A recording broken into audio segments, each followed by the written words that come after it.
are in TORAH Da'ava. We're talking about the Minhagei Ha'ari regarding Hilchot Tefillin. Our shiur be nishmat all the Jews that died Harugei Belucha this past Shabbat. Hashem Yinkom Edamam. So how did the Ari HaKadosh wear his tefillin, or at least how did he write? How do you wear your tefillin? So he writes over here. We're in the bottom of Chaf Gimel, page 23. Seder Hanachat Tefillin. How does one wear tefillin? Kvar yadata shatefillin hem or makif. The tefillin is the secret of or makif. Hine tzarich le'oshata smala k'nizkar bazohar. One must stick out his left arm, as it's written in the Zohar. והכוונה להורות כי זה מניח שמאלו תחת ראשה וימינו תחבקנה. Which means that Za, right, the fourth system, takes out his left hand, כביכול, and surrounds the Shekhinah with it. וימינו תחבקנה, and with his right, he surrounds her from the right side. So the yad yamin korech et haritzua. That's why with the right hand we surround the arm. Korech, like in Pesach you have maror, korech, like the sandwich they say. So the point is that the left arm turns into kiviyachol the Shekhinah, and we place the tefillin shel yad. So really, the tefillin shel yad we're going to learn is the tefillin shel rosh of the Shekhinah. The tefillin shel yad that we wear is the tefillin shel rosh of the Shekhinah. And the tefillin, what does that mean? huh? What does that mean? Both Za and the Shekhinah and the Nukva, both of them will have tefillin. Understand? But women are patur from tefillin. We wear the tefillin for them, kiviyachol. How so? When we wear our tefillin shel yad, that's really the tefillin shel rosh of the Shekhinah. That means what's for us, the tefillin shel yad, is for the Shekhinah, tefillin shel rosh. This Okay? is why we say kadosh, kadosh, kadosh. Exactly. That's why we say kadosh, kadosh. Specifically, we kiss the tefillin shel yad when we say kadosh, kadosh, kadosh. Because over there we're in the world of Bria. And then Za is the world of Atzilut, corresponds to Atzilut. Then when we start Shmona Yisrael, we're going to learn that one kisses his tefillin shel. Huh? How is that? Compared to the Shekhinah, be'erech. It's like comparing Atzilut to Bria, right? Because the Shekhinah goes down at midnight to the world of Bria. Besod vatiten teref la beita. Why does the Shekhinah go down to the klipot in the midnight? Yeah. She goes down to Bria, and then her other 10 sfirot, her Keter goes down to Bria, and the rest of the sfirot of the Shekhinah goes down to Yitzira and Asiyah. The reason she goes down there, as is written in the song of Eshet Chayil, Vatiten teref lebeita v'chok lenaroteya. The main point the Shekhinah goes down to the Klipah is to give life to the leftover nitzotzot of Kedusha that are still stuck there. You understand? So in the night she goes down, and then by learning Torah at night, the Shekhinah is able to magnetize and take as many nitzotzot as possible. Then in the morning, she goes up and turns into tefillin shel yad. Okay? Turns into tefillin shel yad. Okay? Versus Za, which his or makif comes out as a tefillin shel rosh. So really, the tefillin shel rosh is kind of like, it's not like a talit, it's not like a beged, but it's supposed to be a protrusion, like a horn that comes out, the shefa comes out like protrude. That's why we put it on the soft spot, to show that the soft spot is the place of the metzach. It's also considered here a metzach. All this is considered a metzach, till the baby soft spot. All this is a metzach. Metzach is a forehead. Okay? And from here comes out Shema Chadash, the tikkun, the zachar, and it turns into tefillin shel rosh, versus the Shekhinah, which is the small, which is tefillin shel yad, right? So how do you wear it? Says the Ari. בתחילה יקשור התפילין של יד בזרועו השמאלו על הקיבורת. One has to tie the tefillin shel yad first on the kiboret. That's the bicep, the tricep, bicep, the bicep, yeah? Bicep. And the tapuach, yeah? But when you wear it, this is very hard to do. I always try to do it, but I cannot. When you wear your tefillin shel yad, you have to wear it while it's covered. That means your talit has to cover your hand while you wear it. While you're tying it, while you're wearing it? While you're tying it. As you're even while, that means when you're wearing it, for sure it has to be closed. But the chiddush is, says the Ari, even when you're tying it, when afilu shekosheret tefillin, the talit has to be covering the tefillin shel yad. Only the the back, the whole zeroah. Look what he said. Look at his lashon. בתחילה יקשור תפילין שיד בזרועו השמאלי על הכיבורת ויכסה זרועו. And you have to cover your zaroa. This is the zaroa. So that means all this with the talit. Not cover it. It has to be like a blanket, you know? Like this. Okay? Talit has to be covered with a shirt. Huh? Afterwards, you take your shirt and you cover it. I understand, but the chiddush here is that even when you're tying the tefillin shel yad, your talit should be covering as you're placing it on your hand. That's the chiddush here. Right? Why? Because just like the tefillin shel yad we just said is keneged the shechina. The shechina is keneged the nukva. The nukva has to be b'tzniut. So too, when I'm wearing the tefillin shel yad, it has to be b'tzniut. Okay? And then you have to go over your arm. How many times? 7 times, says the Ari. Keneged sheva ne'arot haruyot latet la. K'var etzleinu inyanam. Why specifically 7 krichot? Those 7 krichot that you go around your arm is keneged the 7 servants of the Shekhinah. Just like Esther had 7 servants, when Purim is coming up. Right? So those 7 servants of the Shekhinah is keneged those 7 times that you go around your arm. Okay? It's specifically 7. ואחר שיקרוך 7 כריכות, אז יניח תפילין של ראש ולא קודם הכריכות. You have to make sure to be medayek to wear your tefillin shel rosh after you finish tying it on your hands and not beforehand. Okay? Person can't say, okay, the ikar is to wear the tefillin shel yad. He tied it, he went like this, he's holding it, then he wears his tefillin shel rosh, and then he finishes doing that. He cannot do that. He must first do the sheva krichot, and then he wears his tefillin shel rosh. Things that you take for granted, back then people did whatever they wanted. Until the Ari came. What's the difference? I wear my tefillin shel yad. We learned, remember before, people used to wear their tefillin, then they used to wear their talit. You just remind me, I was walking in the middle of Tzfat and I see the guy walking clearly just with the rosh, nothing on the hand. Nothing. Walking with He's the, walking with tefillin shel I don't know, it's some kind of, I was like, I don't know if he's... Maybe he's just za with other nukva. I don't know.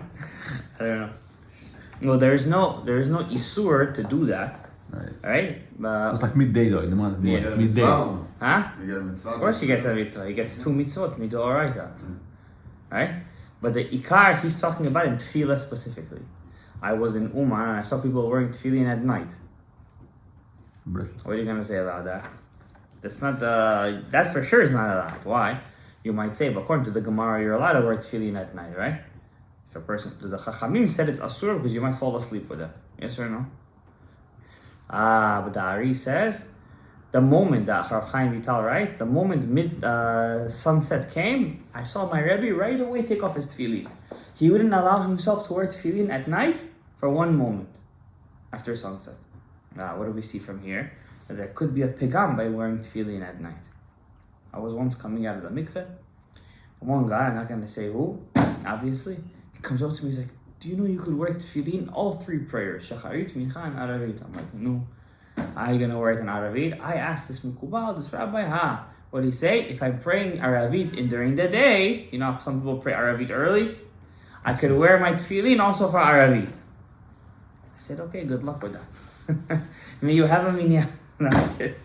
So everybody wants to come with such a thing. First, let's learn how to wear tefillin in the time that we need to wear it, without being mesiach dat, without trying to change our kavanah. First, let's learn to wear tefillin of Rabbeinu Tam. All right. Then we'll talk about wearing tefillin for Aravit. שימוש הרבה. ואחר שקבר הניח תפילין של ראש שהוא בעלה, אז ייתן לה בעל קידושין. Now, once you wear the tefillin shel rosh, which is keneged za, so we wore the tefillin shel yad, which is keneged da shechina, the 5th system, malchut. We wore tefillin shel rosh, which is keneged da za, Kadosh Baruch Hu. And then za puts the krichot on the finger. Those krichot are keneged the ring that the husband gives his wife. Shalom Aleichem. Those krichot that he puts on the finger is keneged za, giving the Shekhinah a kiddushin, a ring, right? And the Ari is not making this up. This is straight. There's a sefer over there if you like one. Right? We're on page Chav Dalet. Okay? TORAH da'aba. What's the shiur for? Huh? What's the shiur for? This we don't do a shin. What do you do? We go like this, and then Nothing. we don't have a minhag to make a shin over there. It's not our minhag. I know some people make a minhag also to put a shin over here. Huh? I think I heard about it. Yeah. Temanim might not do that. I've seen once Temani guy do it, so that's our minhag to do. I don't know, there's many different kinds of Temani. There's Dabda'im, but huh? That's the sheen first. I don't know. It's a kasha. page כ"ד על התא. סוג כריכות הרצועה, אצבע השיא, נקרא אמה. כדרך הטבעת העגולה של הקידושין ניתן באצבע. When we put the tefillin, when we surround the tefillin over our finger, this is called the ama, right? It's the same thing as a husband gets married to his wife and he gives his wife the wedding ring. Okay? So first the Shekhinah comes inside the chuppah, then the Baal comes inside the chuppah, and then he gives her the kiddushin. I think in weddings they do it opposite, right? First the Baal comes in, and then the wife comes in, and then he gives her the kiddushin. So maybe we should flip it over. Maybe first the wife should come in, and then the husband should come in. It should be keneged, and the wife has to have 7 bridesmaids. Keneged shiva ha'ne'arot. Lo pachot velo yoter. If it's going to be keneged this, yes or no?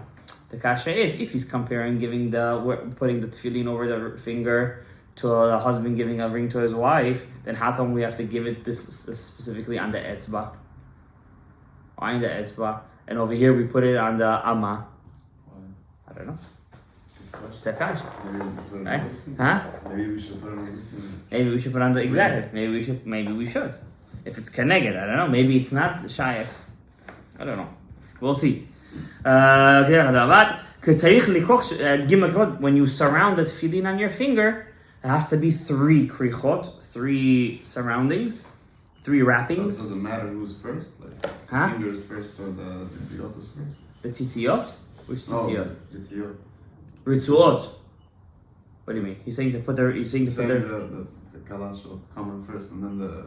It's just a ukimta. It's not. I'm not saying something. I'm saying if we're already comparing getting married to tefillin, so we should follow this order of tefillin.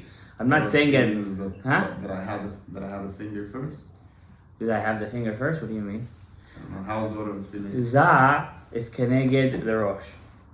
He said that your hand is keneged the shechina.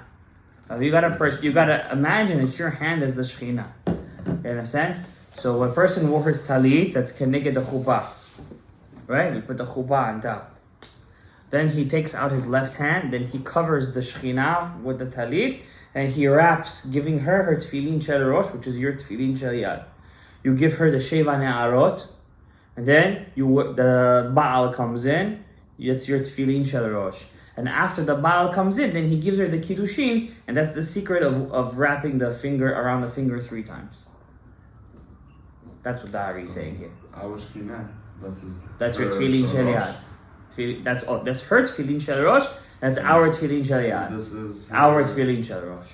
And her Nothing. Has nothing to do with the shechina. Tefillin shel rosh has nothing to do with the shechina. What's the tefillin shel yad? The shechina, the actual shechina. That's her tefillin shel rosh. That's her keter. What's her malchut? Her malchut, tefillah. It's in the tefillah. It's in the kriyot and skifot. When you bow down and go up and come up, that's when you pick up the rest of the sefirot. But the keter goes up first. That happens at dawn. That's what all the chachamim say. At dawn is an et ratzon. That's already when it goes up and turns into tefillin turns into our tefillin shel yad, right?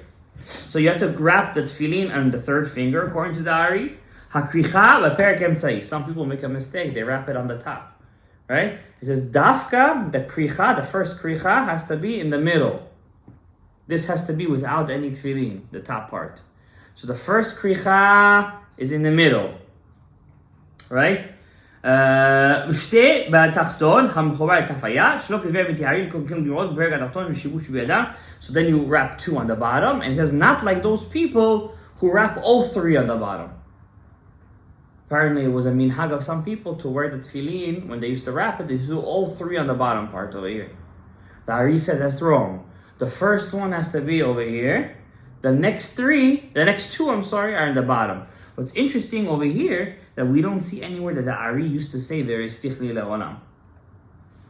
You're saying it's Zohar and Zohar. It's what? It's a Zohar, you say. It's from the Kabbalah. We don't see where that doesn't say anything about the Ari.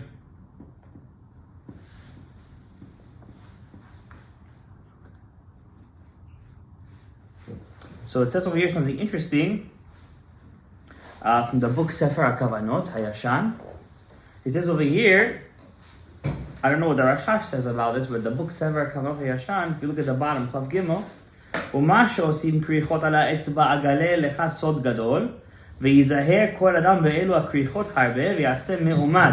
It's important to wrap the finger, the tefillin on the finger, standing up. He writes. The tefillin shel yad we were sitting down, according to the Ari. Tefillin shel rosh standing up. The kasha is when I'm going to wrap it around my finger, do I have to do it sitting down or standing up? Is there any difference? So in the book Sefer Kavanot Hayashan, it says over there, it should be standing up, and every time you wrap it around the finger, the first one you have to think chokhmah, second one bina, and then the last one da'at. And he says zeh sod gadol, he writes. Okay, tzarich iyun. Chavtet, page Chavhei, next page. Umori Zal, my Rebbe, the Ari, היה נזהר שלא להוציא התפילין של הראש מכיסן עד שיניח תפילין של יד ויקשרנו למעלה במקום הקיבורת. It says a person is not allowed to take both pairs of tefillin out of its case, out of the pocket, until he finishes wearing the tefillin shel. You have a raccoon there or something? So we finish wearing the tefillin shel yad. After you finish wearing tefillin shel yad, and then you're allowed to take the shel rosh out of the keys. You guys got it? You have the keys, you have the pocket, you have the yad and the rosh over there. Can I take out both and then wear the yad? Or first you gotta take out the yad, wear it, and then I wear it? One by one. One by one. What? It's an isur? No. He says it is. Haya nizhar me'od, he says over here. It was not that it's an isur, but Even if we take out the shalosh, we could have like. If we take but out he's saying you're not allowed to take it out Take shalosh. out mistake the shalosh, we cover. You gotta cover it and then take out shal yad. Some Rabbi in Yeshiva told me first you have to touch, make sure you touch the yad. yad, make sure you don't touch the, you know. The rosh, yeah. You shouldn't be over la mitzvah. Right. You shouldn't pass over the mitzvah. But you're doing it together. Huh? What's the difference? Who, me? No, I'm saying in general. Afterwards, yes, but apparently there is a kind of a power when you take out the shel rosh that you're kind of mixing up the lights, the orot that's not supposed to be mixed up. That means you're not allowed to take out the rosh until the yad is done. That's the chidush here. That's just for tefillin? Just for Just tefillin. like I'm we saying for cover the tefillin. challah? Huh? Just like we cover the challah when we do kiddush. Something like that. Absolutely. ואחר כך לא היה חושש מלהוציאה אפילו שלא כרך עדיין שבע כריכות. He says, when is the problem of taking out the shel rosh for the Ari when the shel yad hasn't been even put on at all? But let's say I already put it on. I didn't tie the 7 yet. Can I take out my shel rosh right now? The Rav Chaim Vital writes, in that case, the Ari was not choshesh. As long as the shel yad was completely on, that means the main mitzvah was done, you're allowed to take out the shel. Why would somebody do that? I have no idea. Yes. But the point is, there's no chash. That means the main chashash is trying to teach us. The main chashash is the actual placing of the shel yad on the kiboret, right? ובעניין הרצועות ראיתי מקפידין להניחן תפילות ולא להניחן באבנת כדי שלא יגיע לארץ אם הן ארוכות ומריצה אמר לי כי אדרבה ראו לא להניחן באבנת היינו לשום קצוות הרצועות תחת האבנת כדי שלא יגיעו לארץ. This is very important that your tefillin, your רצועות should never touch the floor. Should never touch the floor. That's hard. Yeah, it's very hard. Especially, it's not written over here, but in Shara Gilbulim, it says a person who knows that he has a connection to Shoresh Kain, he has to be more careful than most people that his tefillin, that his ritzuos should not touch the shariat. Huh? Why? Because the ritzuot, they're connected the bina. Orot habina, especially tefillin shel Rashi. And Kain, he caused the Shekhinah to go down to the Klippa. He was the cause of that. And the Ari and Shar Kavanot and Shimshar Gilgulim writes that the Shorish of Kain, they were more involved in the Chorban Beit HaMikdash. They were more involved. And by the tefillin touching the floor, he's basically meramez as if once again the Shekhinah is going down to Galuta. Right? He's putting the Shekhinah to the Afar. Okay? So a person has to be very careful. So the binah is Because Orot Habina is the one that's connected to the Malchut more than Orah Chokhmah, right? In different ways, I don't want to get too much into it, right? But the point is that a person who knows or he feels like he's Mishorish Kain, and the secret is you should know that actually most people are a mix. There isn't, I'm just from Hevel and I'm just from Kain. With the Chet of Adam HaRishon, in Shari Gillim writes, many of the parts got mixed, especially certain Shorashim, they have a very big affinity to be mixed, like Shoresh Lavan, for example. That Shoresh, almost always, all the tzaddikim from that Shoresh are a mix. They're all mixes over there. For what reason, I'm not going to explain right now, but the point is that a person should always be choshesh that he's from Shoresh Kain. So he should always be careful that his tefillin should not touch the floor. Okay? Now what does he say to do? If your ritzuot are too long, wrap them around your belt. That's what the Ari HaKadosh used to do. Are you allowed to cut them? You're allowed to cut them. But if you cut them, you have to be careful that the right one should be longer than the... Oh, that's on purpose? Huh? Yeah, that's on purpose, on the left. We're going to learn that the right is Keneged Rachel, the right Ritzua, and the left is Keneged Leah. The Partzuf, the system of Leah, only reaches the Chazeh. But Rachel reaches until the floor. So if you want to make the right very long, you could leave it very long. If you want to cut the left that it should reach your Chazeh, you're allowed to do that too. Some people used to be makbid, like the Ben Ish Chai, I forget where he says, they used to take their thing, they wouldn't cut it, but they would roll it up. They have a pocket here, and they would stick it into the pocket. And the right Ritzua, they would just either let it hang, but then it might touch the floor, so they would put it under their belt. So if you want to be machmir in that case, it's something that's very possible. Okay? But the point is that Morizal Amarli, Ra'ui lo nicham ba'avnet. My Rebbe used to tell me it's Ra'ui to put them in the avnet, shelo yagiu la'aretz. So they shouldn't touch the floor. Okay? Many people are always makbid that talit should not touch the floor. Talit is a mitzvah. Tefillin is kedusha. Instead of being makbid on tefillin, because person wears tefillin, he throws it on the floor like it's some kind of lasso. This you should be makpid, not to touch the floor, and this you should be makpid. What does the Gemara say? I think Rav Huna, one time his tefillin switched things, he fasted for 40 days. You understand? We learned last week, you were in here, huh? It flipped over. It went from the black side, there's Ritzua, from the black side to the white side. Why he fasted, I don't know. Why is ritual that important? Always. The Ritzuot have a connection to certain kind of Orot to Kedusha. The Ritzuot are Kadosh. They're part of the Kedusha. But your tefillin are black on black. Black and black. Right? Like we learned last week. The Ari HaKadosh, remember we learned this? It was makbet to have his tefillin shechorot ka'orev, black on black. Right? Not like those people who say that it doesn't have to be black on black. Like they do in Bel. They do black on black there? A lot of Hasidim. Yeah. So it's in the Shara Kavanot. Da. No. Ki tzarich litpalel kol tefillah achar shnei tefillin. You're not allowed to daven any part of your tefillah without tefillin.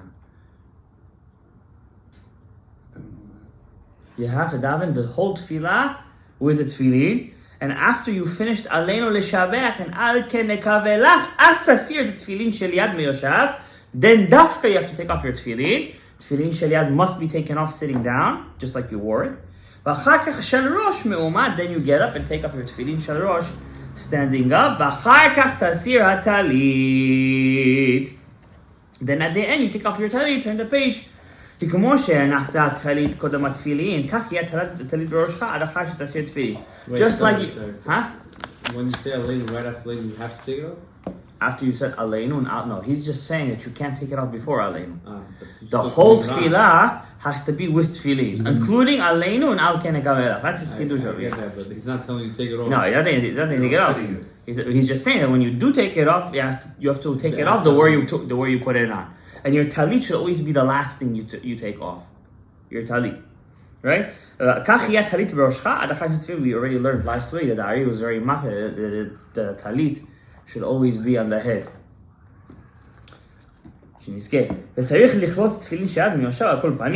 Anyways, the Ari was very mahir to take off his tefillin shel yad sitting down. Alright? Amar Shmuel. Shmuel Vital asked a question. Shmuel Vital was the son of Rav Chaim Vital, and he was his eldest son, and he was his son from his second wife. His first wife's name was Chana. Rav Chaim Vital's first name was Chana. He had kids from her. Most of them died. And then he was in his 50s, late 50s. He moved to Damascus. And over there he married his second wife. Some say he married a woman in between. But from his first wife, he didn't have any kids that we know of that have a continuation. When he moved to Damascus, he married a much younger woman than him. She was almost 30 years younger than him. And she married him because he was a tzaddik, Tamid Chacham Mekubal. And after he married her, he had a son from her called Shmuel. He called him Shmuel, and he was the Gilgul of his father. Shmuel Vital was the Gilgul of Chaim Vital's father, Rav Yosef Vital. And Rav Yosef Vital, it says about him in the book Magid Mesharim, the Rav Yosef Karo, the Shulchan Aruch writes, that half of the world used to stand b'schut the tefillin that Rav Yosef Vital used to write. That means it's very hard to find a sofer that was Yirei Shamayim, that has a kavanah, that's doing Get Hashem Shamayim, that charges correctly, you know what I'm saying? That has no personal nigiyah. The fact that he was such a tzaddik when he used to write his tefillin, it made such a roshem b'shamayim that half of the world was standing b'schut his tefillin. Sir, how does it work if he knows that this is his father? Yeah. Like, Well, it wasn't his father mamash, like the whole neshama. It's from the shorish neshama of his father. And he writes over there, that's why my father was very careful not to ever upset me. Not to ever upset me. And here, because since he was a shorish neshama from his father, he felt a special korba to him, as if he has to be careful b'chvod aviv in that case. But he loved his father a lot too. Shmuel Vital loved his father a lot, and we know that Rav Shmuel Vital, he was the one the first one to let out correctly the 8 gates of the Ari. That means Rav Chaim Vital never let anybody print the books. One time he was very sick. There was a rabbi called Yoshua bin Nun at that time. He paid Rav Chaim Vital's brother, of Moshe Vital, to take the books out of his house while Rav Chaim Vital was very sick and to copy them. And back then there was no copy writers, you know. They had to copy everything. There was no printing press. Everything was copied by hand. So he was sick for like 3 days. And during those 3 days, the Sofrim were just copying like crazy. They were called the 600 pages. The 600 pages. From those 600 pages came out all the mistakes that we have in the Ariyah Kadosh's work. And after Chaim Vital got up, right, and then he didn't know what happened. He had a couple of books, Otzrot Chaim, those blue books over there, Mavo Sha'arim, Adam Yashar, Kilot Yaakov, a couple of Olat Tamid. These 5 books, he took them with him and he buried them. He said, these books, I don't let anybody learn from them. He buried them with him. Some say he put them in Geniza, some say he buried it with him. And he only let to publish the Shmona Sha'arim, the 8 gates. So one of the 8 gates, and who published them? Rabbi Shmuel Vital. His son. Published them. And there was a cherem that nobody could take the books out of Israel. That is, if you learn it, it has to be learned only in Israel. And then later on, the cherem was broken and people started to disseminate it and so on and so forth. But one of the books it's called the 8 gates because there were 8 books. One of those 8 books was Sha'ar HaKavanot. What about those books when it was digged when he in his grave? Yeah, he took those books came. Those books came out from his student, Rabbi Yaakov Tzemach, who saw Rav Chaim Vital when he was alive, and the Chida's great grandfather, his great Bala Chesed Avram Azulai. They were very big in the works of the Ari. They made a She'elat Chalom and they asked Rabbi Chaim Vital, could we dig up the Ketavim? Do we have permission to disseminate him? And the story goes that he gave them permission. The Chida writes this in Shema Gedolim. And then they took out 3-4 books from there. There was more books there? They say that the Rashash and the Mishnat Chasidim had different copies of different books, that we don't have them today. Sometimes we see stuff in the Rashash and Mishnat Chasidim. Sometimes the Rashash was very against learning in Mishnat Chasidim. Rabbi Emmanuel Chayriki. He was against it. He said you could only learn Greda inside the books of Chaim Vital, not in the summaries, not in the this. I don't let you. You can't touch any of these books. He used to say. The Rashash said this. So he actually has a very strong words for it. And whatever happened is that inside. But sometimes what's interesting, we find stuff in the Rashash that you don't find them anywhere in the Ariyah Kadosh's works. Kavanot, this, that. Like, where did he get this from? And interestingly, where do you find the source of that? in the Mishnah Chasidim. So that means they both had a ktav of some work of the Ari that we don't have today. Because we know, for example, the Olat Tamid, it's for sure, we don't have the whole book. A lot of pages are missing. Sefer HaYichudim, a lot of pages are missing. So it could be a lot of books we do not have, just like the Zohar, most of it is missing. You know?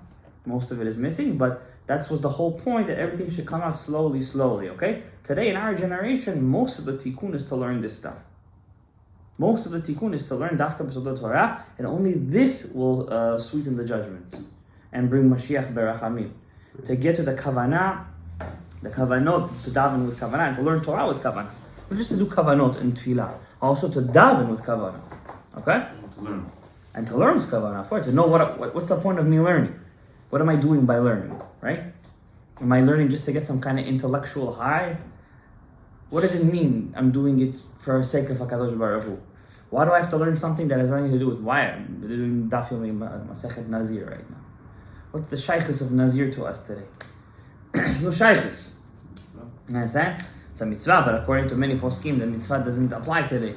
Right? Yeah, there's a Rambam that says like this, that. Some people practice Nazirut today, but it's very something. Why? Why can't maybe I should spend my time learning something that's applicable versus kodshim and taharot and stuff like that. You can't do it. Huh? Let's learn it. But you do.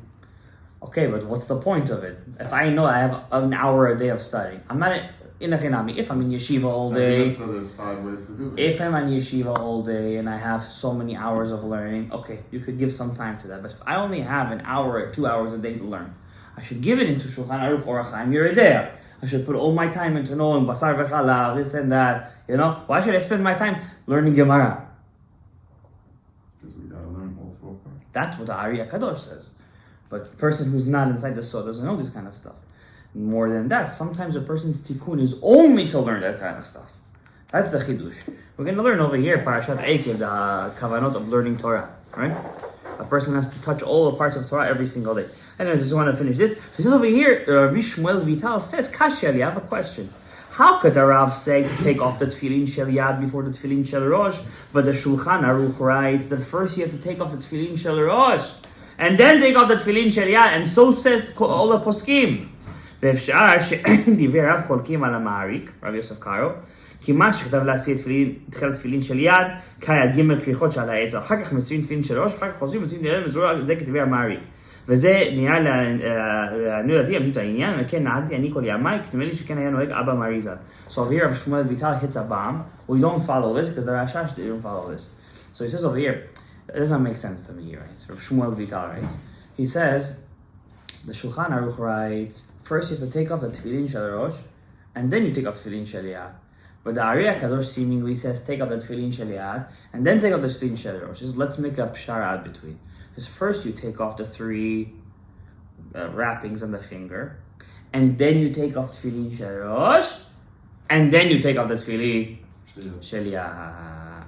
What's the minhag today? What do we do? That's what we do. So we do follow Rabbi Shmuel Vital. From the Ari, he made it sound what?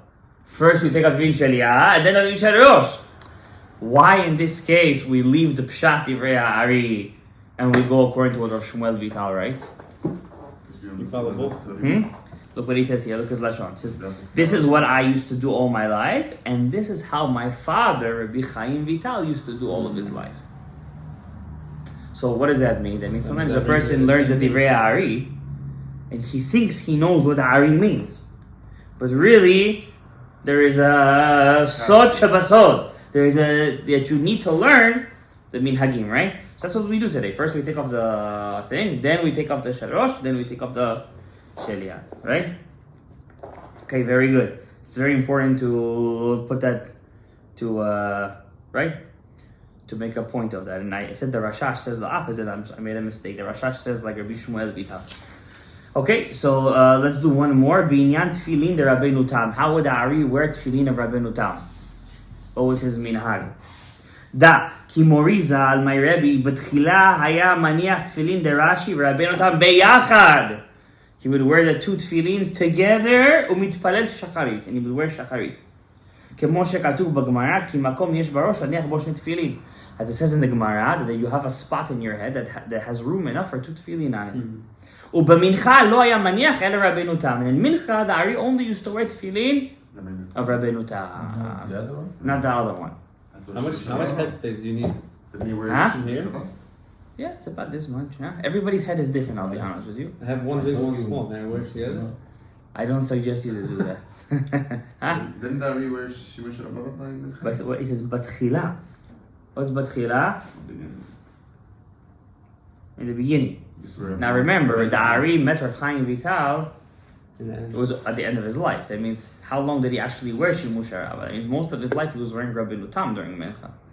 Only at the end, אחר כך עשה הזוג תפילין דרש"י, then he made himself תפילין of Rashi, כסברת שימוש הרבה, with the halachot of the bite, like שימוש הרבה, שהם אצבעים על אצבעים, it's a certain measurement, very big, וחריצין שקועים על מקום המעברתא, and the חריצין, you know, your תפילין של ראש has 4 compartments, so he says the חריצין, that's the empty spots. The separations was all the way until the Ma'abarta. That means complete all the way. Wow. Charitzin. Wait, Rashi's how much? What do you mean? Like separation? It was not all the way? It says until the Ma'abarta. Ma'abarta means that's the base. So maybe the regular tefillin, huh? This is what we have today, no? This is what we have today. Most of us have today. So what was the difference? I don't know. What was his difference by making it until the Ma'abarta? He says over here, באופן שיהיה כל בית ובית חלוק ומופרד מחברו. That way, every single compartment was completely separate from his friend, and they can't be too separate. There was a space, a total space. I think today they put glue over there in the middle. We have it like sealed. It's sealed, right? It's sealed. If it opens up, it gets pasul. He would have it mamash an empty space. His shimush rabba, huh? And that would be kasher. Yeah, he made it in a way that they wouldn't open up. I'm assuming. If there's a gap, how it's already open. No, if they open up, there's a amount that it could be open, 0.5 millimeter. I don't know what the exact amount is. You have to speak to a bater. Is this fulfilling another mitzvah? It's not my. This is considered fulfilling the mitzvah to the highest level. There's a person who fulfills the mitzvah of tefillin 10%, person 50%, person 60%. This is considered with Aridit to fulfill the mitzvah of tefillin 101%. I get it, but then what about the morning tefillin? Why not just do what he did for the mincha to the morning? So he says over here, he's going to explain right now, how come he didn't just wear Rashi and Rabbeinu Tam together? With the separations like this. Yeah, like this. Or why didn't he just wear the Shimush Rabbah in the morning? Why wasn't the gap on the Rashi? Yeah, why wasn't it a complete gap? We have to make the distinction, you know? I'm not an expert in Batim over here, but you got to see, it's so much Torah to learn, but seemingly this is what the difference was. Let's finish what he says. And whenever they would tie the tefillin with the chutei agidim of sichim v'ovim mitoch charitzim mamash mitzad zeh letzad zeh, and you could actually see the gid. The gid is when they tie the tefillin together. When they sew it, they use the sinews of the animal, right? The kosher animal, and then they tie. So you could, in his tefillin, you would be able to see the tefillin. I think we also see ours too, right? Right, the sewing, the gids, the sinews. Ubaboker, in the morning he would wear 2, Rashi Rabbeinu Tam, and Mincha he would just wear Shimush Rabbah. Vayal Omer, and he would say wearing Shimush Rabbah is like wearing Rashi and Rabbeinu Tam together. Why? Tefillin of Rashi is keneged the mochin, the chokhmah, bina, and da that comes from Ima, bina. Rabbeinu Tam is keneged the chokhmah, bina, and da that comes from chokhmah. Rabbeinu Tam is chokhmah, right? And during mincha time, there's a special power that in the morning they have to be 2 separately. They have to be 2 separate. But in mincha time, they kind of combine together and they all go inside one big tefillah. Chabadnikim, they want to be machmer. They want to say even their morning is like our mincha time, and they always wear the big ones. I don't know why they do that. How come it's not chayav to wear tefillin in mincha time? Why don't we have halakha do it? You only have a chiyuv to wear tefillin every single day. That's a chiyuv. Midoraita? It's not Mechayer Midoraita. According to the Ari. Mincha is higher than even the Shacharit. The davening of Mincha, no. The davening No, of the putting tefillin on him. the tefillin, seemingly the Shimushar Rabbi, is a higher level than the Rashi and Rabbeinu Tam separately, obviously. So we're missing out by not doing it. A person who doesn't wear, but he has to be also holding for that. I mean, it's a big responsibility, you know? It's like, one time somebody told me, said, wherever I see you, always carrying a pair of tefillin with you. Yeah, you see you in the morning, you're carrying your tefillin. Yeah, you see you in the afternoon, you're carrying a tefillin. How much tefillin do you carry around? One time somebody borrowed my tefillin. Back then I used to put my Rashi, Rabbeinu Tam and Shimush Rabba all in the same thing. So I forgot to tell him which one is the regular Rashis. He opened it and he's like, I didn't know which tefillin to pick. This one, this one, this one. At the end he picked right because he was able to match my regular kiss with the talis kiss. Anyways, I don't want to bore you with the details. That the tefillah of Shacharit is in a higher level than tefillah of Mincha, that's for sure. Why? The Zman itself is better. The Zman is chesed. Okay? The Zman, especially when you're davening early, that's already very high level. The only time that I know that the Shulchan Aruch says there's a segula is when he talks about davening Shacharit. Because if a person wants to have bracha v'atzlacha, he should daven netz. The only place that I've seen the Shulchan Aruch speaks about a segula. So you start by nets, you start karbanot, or netz? No, it depends. We start 6:30 here. Okay. What does nets starting daven mean?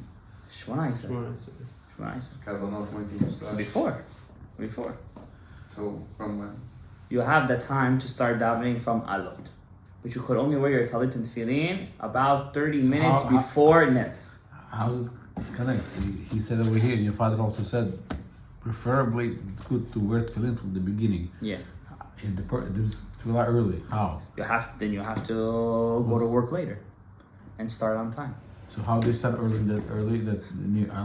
Those guys who start early. Early, yeah. For them, their work takes more precedence over the words of the Ari. They read up to like almost. So what's better? Deep. I mean, Yishtabach, yeah. And then they, Yeah. What can you do? Those people are not doing it lechatchila. We're doing good now, no? Yeah, we're fine. So we it's rather. like 13. It's like So we rather start the whole daven right now, by yeah. nets.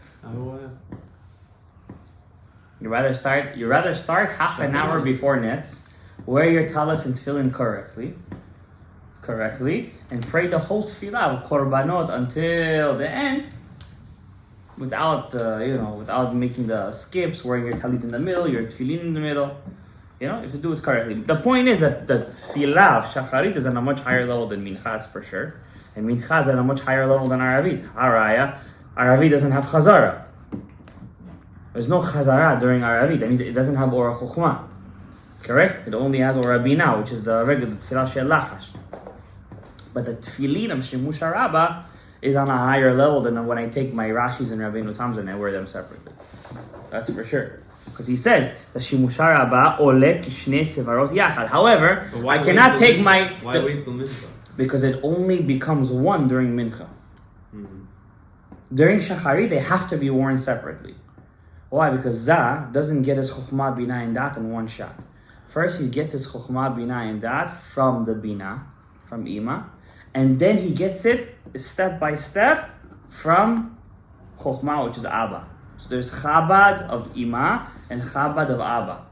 Okay? Slowly he gets it. In Mincha time, he's already grown. The Zah of the day is already grown. You understand? He already has the Shacharit in his pocket.